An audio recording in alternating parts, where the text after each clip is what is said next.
신약성경 310조 에베소서 1장 3절부터 10절까지 말씀입니다. 제가 읽어 드리겠습니다. 찬송하리로다. 하나님 곧 우리 주 예수 그리스도의 아버지께서 그리스도 안에서 하늘에 속한 모든 신령한 복을 우리에게 주시되 곧 창세전에 그리스도 안에서 우리를 택하사 우리로 사랑 안에서 그 앞에 거룩하고 흠이 없게 하시려고 그 기쁘신 뜻대로 우리를 예정하사 예수 그리스도로 말미암아 자기의 아들들이 되게 하셨으니 이는 그가 사랑하시는 자 안에서 우리에게 거저 주시는 바 그의 은혜의 영광을 찬송하게 하려는 것이라. 우리는 그리스도 안에서 그의 은혜의 풍성함을 따라 그의 피로 말미암아 속량 곧 죄 사함을 받았느니라. 이는 그가 모든 지혜와 총명을 우리에게 넘치게 하사 그 뜻의 비밀을 우리에게 알리신 것이요 그의 기뻐하심을 따라 그리스도 안에서 때가 찬 경륜을 위하여 예정하신 것이니 하늘에 있는 것이나 땅에 있는 것이 다 그리스도 안에서 통일되게 하려 하심이라. 아멘. 2022년도 새해가 밝았습니다. 새해가 되면은 대부분의 사람들은 새해 복 많이 받으라는 말로 서로에게 용기와 희망을 불어넣어 줍니다. 여러분도 새해 복 많이 받으시기 바랍니다. 사람들이 이렇게 새해 복 많이 받으라는 이 단어 속에는 어떤 의미가 숨어 있을까? 아마 이런 의미일 겁니다. 건강하고 장수하고 그리고 사업이 번창하고 또 자녀들이 좋은 대학에 가거나 또 좋은 회사에 입사하는 것, 그리고 또 승진하거나 또 재물복, 또 명예복 같은 이런 우리 일상에서 얻어지는 복을 의미할 것입니다. 대부분의 사람들이 말하는 복 받으라는 이 이야기는 이 같은 범주에서 크게 벗어나지 않을 것이라고 생각합니다. 다시 말하면 이 땅에 살면서 물질적이고 현실적인 복을 이야기하는 것이 아닐까 생각합니다. 물론 우리가 물질적이고 현실적인 복 받기를 원하는 것은 인간으로서 자연스러운 반응이라고 할 수 있습니다. 그런데 성경에서도 이 같은 복을 언급하고 있는 구절이 있습니다. 신명기 28장 3절부터 6절까지 말씀입니다. 성읍에서도 복을 받고 들에서도 복을 받을 것이며 내 몸의 자녀와 내 토지의 소산과 내 짐승의 새끼와 소와 양의 새끼가 복을 받을 것이며 내 광주리와 떡 반죽 그릇이 복을 받을 것이며 내가 들어와도 복을 받고 나가도 복을 받을 것이니라. 그렇습니다.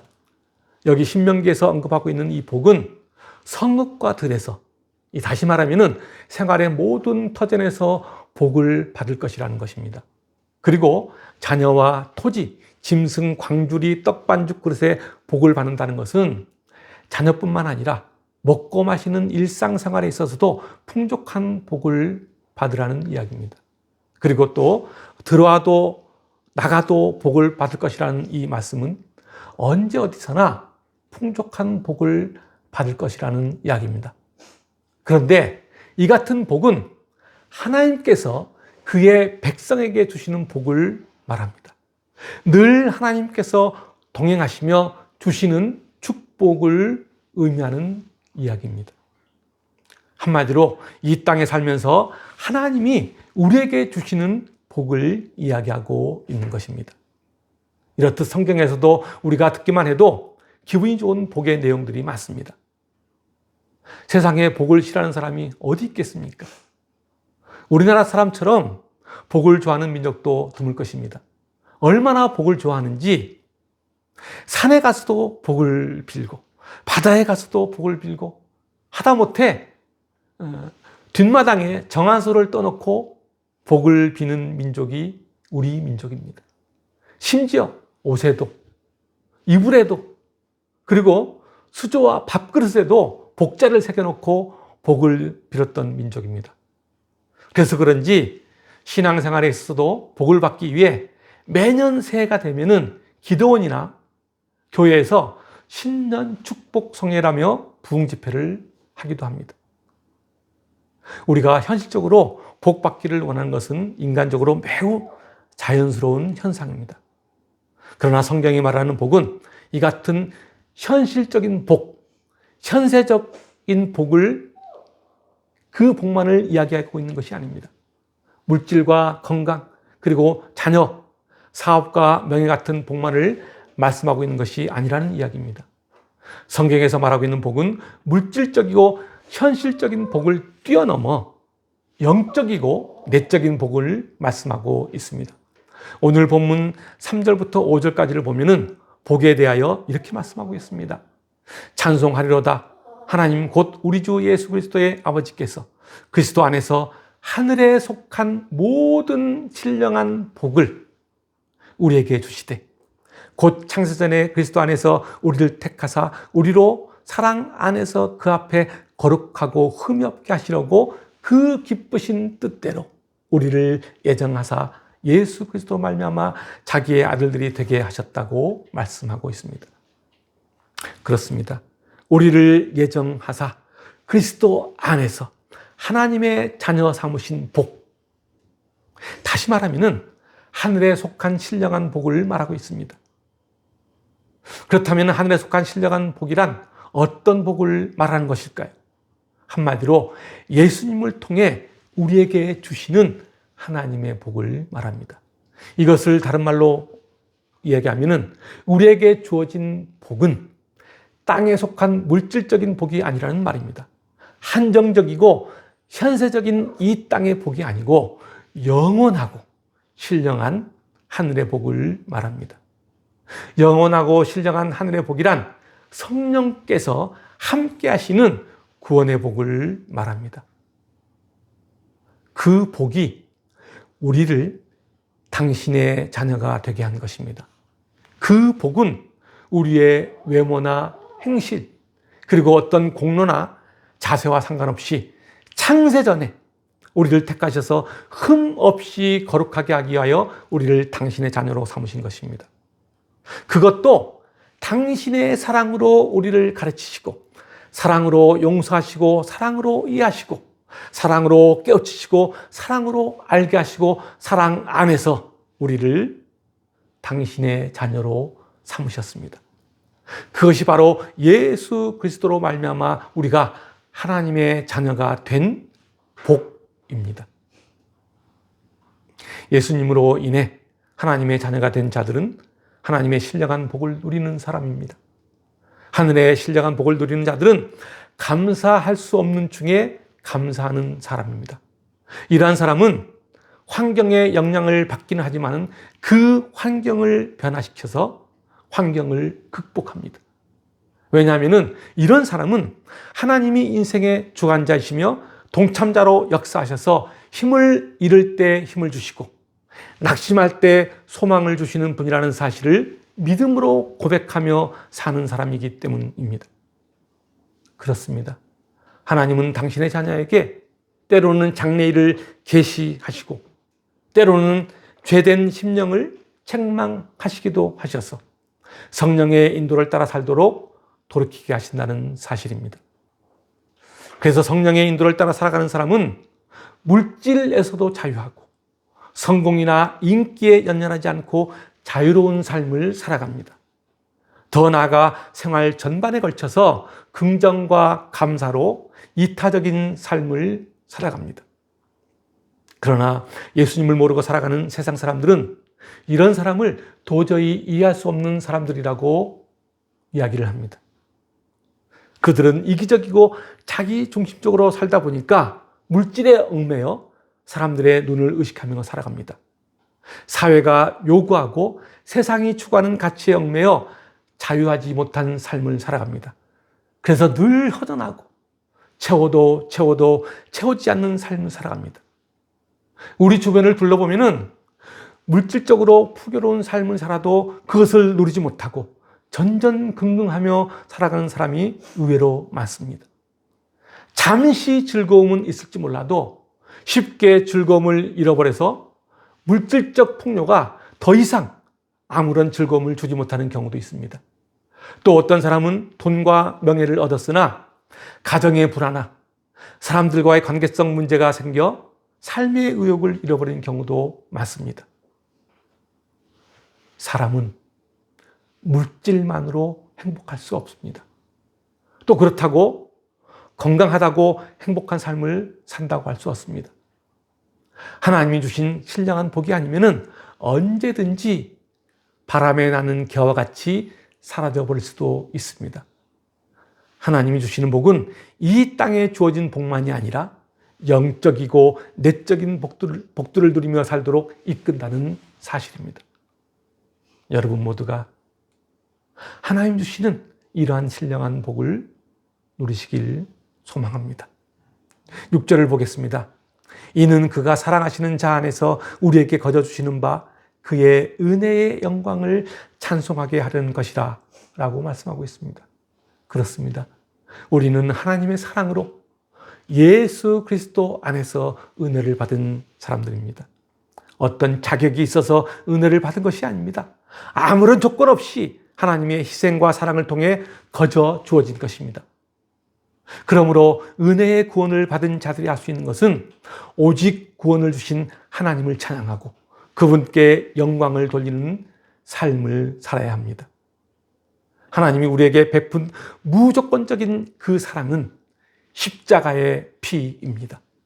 그분은 가시와 못에 찔리시고 십자가에 매달리셔서 창에 찔고 피를 쏟으심으로 죄악으로 더러워진 이 땅에 피를 뿌리셨습니다.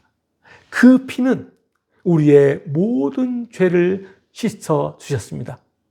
그래서 히브리서 기자는 히브리서 9장 22절에서 피 흘림이 없은즉 사함이 없느니라 라고 말씀하고 있는 것입니다.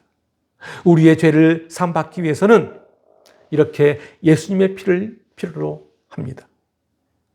아담 이래로 모든 인류에게 가장 절실하게 필요했던 것이 바로 죄 없는 예수님의 피였습니다.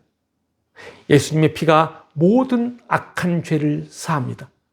그래서 오늘 본문 7절에서는 우리는 그리스도 안에서 그의 은혜의 풍성함을 따라 그의 피로 말미암아 속량 곧 죄 사함을 받았다고 말씀하고 있는 것입니다. 그렇습니다.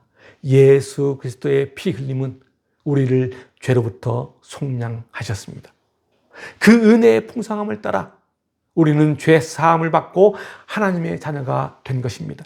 그 은혜는 우리가 도저히 측량할 수 없는 은혜입니다. 여기서 우리가 주목해야 할 것은 바로 하나님은 사랑의 하나님이시지만 동시에 공의의 하나님이시라는 것입니다. 그렇기에 하나님께서 인간의 죄를 사하여 주시기 위해서는 반드시 당신의 공의를 만족시킬 수 있는 대가가 있어야 했습니다. 그 대가가 바로 예수님의 피인 것입니다. 그래서 예수님은 죄와 허물이 없으셨지만은 친히 속죄 제물이 되사 십자가에서 피 흘려 죽으신 것입니다. 그리고 그렇게 십자가의 피 흘림으로 주님께서 이루신 것은 하늘에 있는 것이나 땅에 있는 것 모두 그리스도 안에서 통일되게 하셨습니다. 예수 그리스도를 믿는 자마다 그 죄를 사하여 주신 것입니다. 그래서 십자가의 피 흘림을 믿음으로 고백할 때 주님은 우리의 것이요 우리는 주님의 것이 되는 것입니다. 아무런 조건 없이 우리에게 주신 하나님의 그 풍성한 은혜는 우리를 평강의 삶으로 이끌어 주십니다. 다시 말하면 하나님의 은혜를 받은 사람은 평강이 늘 함께 임한다는 사실입니다. 한마디로 은혜 받은 사람에게는 평강이 있다라는 것입니다. 그러나 하나님으로부터 멀어지게 되면 마음에 두려움이 생겨 하나님 주신 은혜와 평강을 잃어버리게 됩니다. 포도나무 가지가 포도나무에 붙어 있어야 싱싱하게 그 생명력을 유지할 수 있는 것과 같이 하나님의 말씀으로부터 멀어질 때 우리 인간의 마음은 메마르게 되고 부족해져서 헛헛한 마음을 채우지 못하게 되는 것입니다. 이 땅에 사는 사람들은 다른 방법을 동원해서 마음의 평안을 얻고자 하는 경향이 많습니다. 물질로 또는 성공으로 또는 사람들로 또는 세상의 가치관으로 마음의 평안을 얻으려고 하지만은 결국 메마르고 부족하고 채워지지 않음으로 인해 샬롬, 평강의 상태를 경험할 수 없게 됩니다. 인간의 노력으로 평안을 얻으려고 한다면 결코 얻을 수 없는 것이 하나님의 평안입니다. 진정으로 평안을 얻기 위해서는 내 안에, 내 심령 안에 하나님의 은혜가 임해야 합니다. 하나님의 진정한 은혜가 내 안에 머무를 때 자연스레 평강을 누리는 삶을 살아갈 수 있는 것입니다. 그 평강은 사람의 힘에 의해 얻어지는 것이 아닙니다. 오직 하나님의 사랑의 힘, 그것으로 얻어지는 것입니다. 그 사랑의 힘은 참으로 놀랍습니다. 특히 그 하나님의 사랑은 우리를 변화 속으로 이끌어 가십니다. 하나님의 사랑의 힘이 우리에게 부어질 때 우리는 비로소 그 사랑으로 인해 녹아내리고 변화하게 된다는 사실입니다. 오래전에 한 방송국에서 이런 실험을 한 것을 본 적이 있습니다. 2개의 유리병 속에 밥을 담아놓고 한쪽 병에는 사랑해라는 말을 2주 동안 들려줍니다. 그리고 다른 한쪽 병에는 2주 동안 미워라는 말을 들려줍니다. 그런데 2주 동안의 실험 결과 놀라운 일이 벌어졌습니다. 미워했던 그 말을 들은 유리병 속의 밥은 검은 곰팡이가 피어서 썩은 냄새가 났습니다. 그런데 사랑의 말을 들은 유리병 속의 밥은 누룩 곰팡이가 펴서 구수한 냄새가 났다는 실험을 본 적이 있습니다. 이렇게 말 못하고 생명이 없어 보이는 밥알도 사랑이라는 말에 좋은 것으로 변하는데 하물며 사람이야 사랑 앞에서 얼마나 감동되고 변화되겠습니까? 사랑보다 더 큰 힘이 어디 있겠습니까? 사랑보다 더 위대한 것이 또 어디 있겠습니까? 더더욱 하나님의 십자가 사랑은 더 말할 것도 없습니다.